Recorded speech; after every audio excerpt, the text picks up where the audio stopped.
IM सदर मंसूर अहमद ने असदुद्दीन ओवैसी पर हुए हमले की सख्त अल्फाज में मजम्मत की है। साथ ही उन्होंने हुकूमत से ये मुतालबा किया है कि जिन अफराद को गिरफ्तार किया है उनके खिलाफ सख्त से सख्त कार्रवाई होनी चाहिए। इस मौके पर उन्होंने मीडिया से बातचीत करते हुए कहा कि असदुद्दीन ओवैसी एक बेबाक कायद हैं जो SC, ST और मुस्लिम अक़लियतों के हुकूक के लिए लड़ते हैं। हिसाब से मैं हमारे प्राइम मिनिस्टर साहब मोदी साहब को और होम मिनिस्टर अमित शाह साहब को मैं पूछ रहा हूँ कि आप एक पार्लियामेंट मेंबर को जो है सिक्योरिटी नहीं दे सक रहे, तो आम आवाम को जो है आप किस तरीके से सिक्योरिटी दे सकते हैं। जो भी ये हादसे के पीछे ही जो भी अटैक करेंगे ये लोग, उनको अरेस्ट करके इनके पीछे कौन है इनको निकालना ज़रूरी है। इनको निकाल कर जो है सख्त से सख्त सज़ा देना चाहिए। और उसी के साथ साथ हमारा ये डिमांड है असद साहब को जो है Z कैटेगरी का सिक्योरिटी देकर उनको। सीधा रुख करेंगे अखिलेश यादव और जयंत चौधरी का, जहां वो मीडिया से खिताब कर रहे हैं। है कि जहां एक परिवार दूसरे परिवार को कैसे ऑक्सीजन दे रहा था, और उससे पहले की भी जो तस्वीरें थी जिस समय लॉकडाउन लगा था, सबसे पहले एक नौजवान यहीं का जिसकी जान गई थी, हार्ट अटैक हुआ था, वो मुरैना का था, आपके बगल के प्रदेश का था। हार्ट अटैक हुआ, चलता चलता आया, घर नहीं पहुंच पाया, उसको हार्ट अटैक हो गया। कई लोगों की जान गई उस समय जो अपने घर नहीं पहुंच पाए, सरकार ने नहीं मदद की।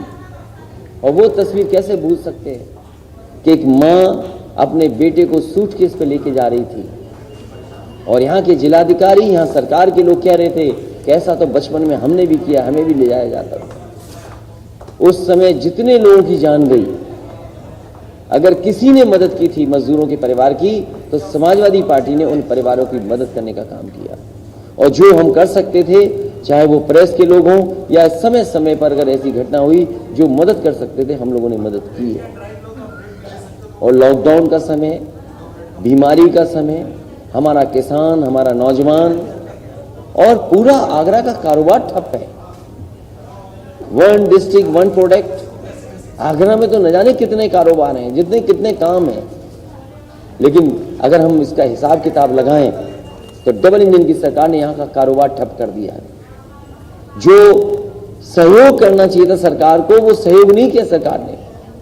जितने भी काम आज जो दिखाई दे रहे हैं, जो बड़े काम हैं, कभी न कभी समाजवादी सरकार में शुरू हुए थे। मुझे याद है कि जिस समय गंगा का पानी पीने के लेकर के यहाँ आना था, सरकार बनी थी। जो जापान के एम्बेसडर थे मुझसे मिले थे आकर के, उन्होंने कहा कि एक बहुत बड़ा प्रोजेक्ट जो हम शुरू नहीं कर पाए हैं, हम चाहते हैं वो जायका का प्रोजेक्ट यहाँ चालू हो जाए, पैसा खर्च हो जाए। न जाने कितनी सरकारें थी जो लाना चाहती थी, लेकिन उससे पहले वाली जो सरकार थी किसी कारण उस काम को आगे नहीं बढ़ाया। अगर किसी ने उस समय जायका के प्रोजेक्ट को, पानी पीने को आगरा पहुंचाने का काम किया, तो वो समाजवादी सरकार थी। अभी मैं देखता आ रहा हूं कि पिलर बहुत पहले लग जाने चाहिए थे, अब पिलर लग रहे हैं। मेट्रो अगर किसी ने दी है तो समाजवादियों ने दी है, समाजवादी सरकार ने मेट्रो दी है। और जितने काम उस समय दिए जा रहे थे, अभी भी सरकार आधे अधूरे पूरे नहीं कर पाई। पता नहीं क्या दुश्मनी है विकास से।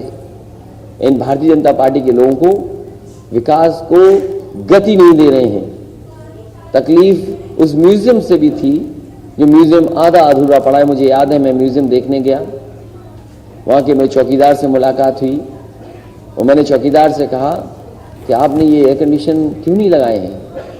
बोला साहब ये बिना लगाए इसकी तो वारंटी खत्म हो गई है।